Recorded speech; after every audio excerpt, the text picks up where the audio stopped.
How long did it really take me to get my Norwegian nursing license accepted in the States? Buckle up because this was a lengthy process. Starting off in August 2022, which is when I sent in all of my information to CGFNS. CGFNS stands for Commission on Graduate of Foreign Nursing Schools. So basically, this is an organization where all of your paperwork is going to be sent in and they're going to evaluate, okay, how does her education from Norway evaluate out with our education here in the States? I had to have my university here in Stavanger send in a few different things, which is really complicated because in the States, they do things by hours and how many hours you have experience in these different fields and how many hours you have of different coursework. So it was really hard because in Norway, we do that with clinicals, but not with like our classes. So that was really difficult to like be figuring out all the hours.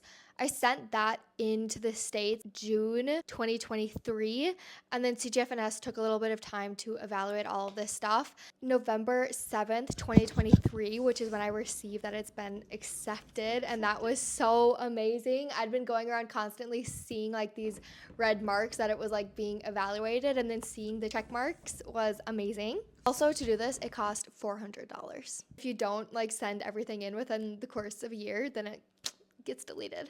I had already applied to the Minnesota Board of Nursing and the New York Board of Nursing. So in the States, they make it super complicated where each state has their own Board of Nursing. Some of the states are like called split states, I think it's called. And if you get your nursing license accepted in one of those states, then you're easily able to transfer it throughout those 40 states. Minnesota, New York, California, they're all outliers from this system. I got back from the Minnesota Board of Nursing that they had received the thing from CGFNS. I have it here. The report identifies that your educational preparation for nursing did not include clinical hours in maternal infant nursing and nursing care of children. So basically, since I didn't have any clinicals with kids or moms giving birth, it like my education wasn't 100% accepted because that's a main part of their education.